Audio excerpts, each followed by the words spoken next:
Coba dicek, terus berkaca sekarang, kira-kira ada perubahan apa?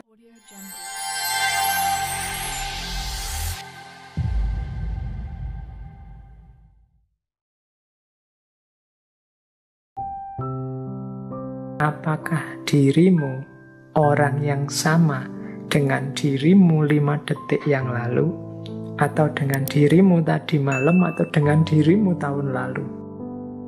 Saya misalnya, ini saya yang ngomong tadi 1 jaman yang lalu waktu buka ngaji, dengan saya sekarang di menit 1 jam lebih kajian ini masih orang yang sama atau sudah berubah?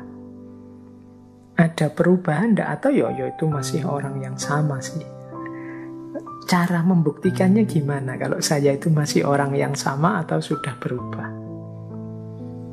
Nah, apa sih buktinya bahwa kita ini orang yang sama terus-menerus? Kalau saya Faiz, ini Faiz yang sama dengan yang dulu ngaji filsafat di awal tahun 2013, apa sudah Faiz yang berbeda? Ketika ngaji filsafat sudah 300 sekian serinya. Teman-teman boleh bertanya begitu, aku ini orang yang sama ketika dulu lulus SMA atau sudah berubah? Kalau berubah apanya?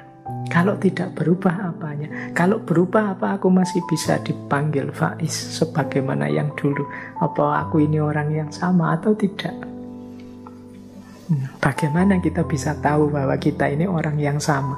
Ketika kita mau tidur terus bangun lagi, itu membuktikan bahwa yang bangun ini ya orang yang tadi tidur itu apa?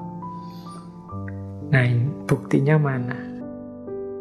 Ada beberapa teori untuk yang diberikan oleh para filosof untuk menjawab pertanyaan ini. Misalnya ada yang punya pandangan begini. Teori yang pertama ini namanya illusion theory. Teori ilusi. Kata teori ini, tidak ada diri yang tetap sepanjang waktu. Kita ini berubah dari satu waktu ke waktu selanjutnya dan terus berubah menjadi pribadi yang baru. Nah, kalau kita menganggap bahwa ada sesuatu yang tetap dan sama dalam diri kita, itu ilusi saja. Itu namanya illusion theory. Jadi menurut teori illusion theory ini ya orang itu berubah terus. Kalau kita menganggap yang kita hadapi adalah orang yang sama dengan kemarin, itu ilusi dalam pikiran kita saja. Hakikatnya dia berubah. Bahkan ada argumennya, kalau secara fisik kan manusia pasti juga berubah. Saya mungkin 20 tahun yang lalu ya rambutku masih hitam, sekarang banyak ya hampir semua putih.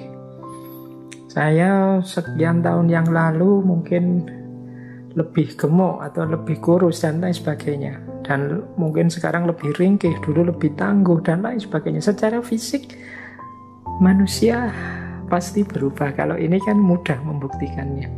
Dulu teman-teman waktu SD tidak punya kumis, sekarang punya kumis. Kalau fisik sederhana, jadi pasti kelihatan perubahannya. Bahkan ada teori setiap 7 tahun sekali, tampilan fisik seseorang itu sepenuhnya mengalami perubahan. Bolehlah teman-teman nanti membandingkan foto-foto kita 7 tahun yang lalu misalnya. Coba dicek, terus berkaca sekarang, kira-kira ada perubahan apa? Kalau di teorinya sih begitu. Kemudian pikiran apa lagi, perasaan apa lagi, persepsi apa lagi, cara memandang hidup apa lagi, ini pasti juga berubah. Jadi kalau teman-teman lagi gegeran dengan pacarnya kan biasanya sering digugat begitu. Kamu kok sekarang berubah, tidak seperti yang dulu. Loh, memang manusia itu hakikatnya berubah. Jadi tidak mungkin sama. Kalau kamu nganggapnya sama, itu hanya ilusi saja. Hakikatnya dia berubah. Oke, itu namanya illusion theory. Teori pertama. Ada teori kedua. Teori kedua ini namanya body theory atau kadang disebut physical continuity.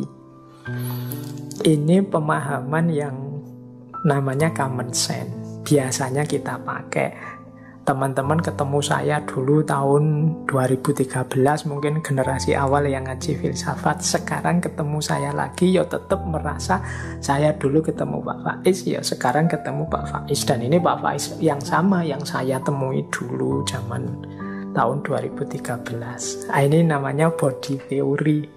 Jadi ketika kita berhadapan dengan sosok yang sama, meskipun mungkin fisiknya berubah, mungkin dulu saya gemuk misalnya, mungkin dulu kumis saya panjang, sekarang tak potong misalnya. Itu kan berubah sebenarnya, tapi tetap kita sadari bahwa ini orang yang sama, Faiz yang sama. Meskipun sama sekali berubah, misalnya saya melakukan operasi plastik total misalnya, sehingga berubah sama sekali. Tapi kan kalau kita tahu ini Pak Faiz dulu, ya memang operasi plastik saja, sekarang wajahnya berubah, tapi tetap aku nganggep ini Pak Faiz. Jadi asal aku berhadapan dengan sosok ini, apapun perubahannya, ya tetap dia orang yang sama. Nah, ini teori kedua. Ada teori ketiga, namanya soul theory. Kalau ini kebalikannya yang tadi. Kalau yang tadi yang hakiki itu yang fisik, kalau ini yang jiwa. Jadi ini kalau kita sering melihatnya lahir dan batin. Kalau ini yang hakiki itu ya yang batin, yang jiwa. Jadi kalau fisik ini berubah-ubah nanti mati. Kalau jiwa itu yang hakiki. Justru mengenali seseorang itu ya jiwanya. Apa yang ada di balik yang fisik. Nah, ini menarik kalau disambungkan dengan teorinya Plato tentang ide. Yang hakiki itu yang ada di dunia ide, yang barang ada kenyataannya, itu tidak hakiki, selalu tidak sempurna. Nah, berarti identitas kita itu sebenarnya identitas kejiwaan, identitas rohania. Kalau identitas fisik tidak bisa jadi pedoman. Mengapa sih tadi ketemu saya, meskipun wajahku berubah, teman-teman masih menganggap saya? Ya karena isinya, batinnya. Jadi karena batinnya masih Faiz yang dulu. Kalau tadi kan fisiknya meskipun berubah, tapi kan sosoknya masih tetap sosok yang itu. Tapi kalau ini enggak, bukan sosok, bukan fisiknya, tapi batinnya. Yang keempat, ada perspektif memori. Nah, ini tokohnya antara lain John Locke. Kata John Locke, ya manusia itu, identitas manusia itu ya bukan tubuhnya, bukan psikisnya, tapi memorinya, ingatannya. Jadi orang itu masih orang yang sama kalau isi ingatannya masih sama seperti sebelumnya. Misalnya ada orang yang amnesia total.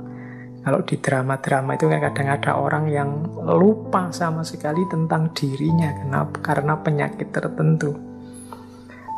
Nah, ketika orang lupa sama sekali tentang dirinya, ini kan hubungannya dengan memori. Kalau versinya John Locke, ya bukan orang yang sama lagi. Kita tidak bisa memperlakukan dia seperti dia sebelumnya. Misalnya dia ini teman akrab kita sebelumnya. Bahkan kalau di drama-drama Korea itu ada yang sampai istrinya atau pasangannya. Kan sangat dekat itu harusnya. Tapi begitu kena penyakit itu, lupa sama sekali. Itu kan setelah dia mengalami penyakit ini, kita tidak bisa memperlakukan dia persis seperti sebelumnya. Identitasnya berubah total karena dia lupa sama sekali dengan versi sebelumnya.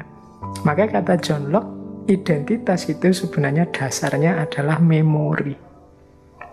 Siapa aku itu sebenarnya kita rumuskan dari ingatan kita selama ini. Nah, ini namanya memori teori. Jadi basis dari identitas kita adalah ingatan kita tentang siapa diri kita. Nah, ini tokohnya John Locke. Baik, berarti ada 4 perspektif tadi ya untuk bagaimana kita menegaskan siapa aku ini.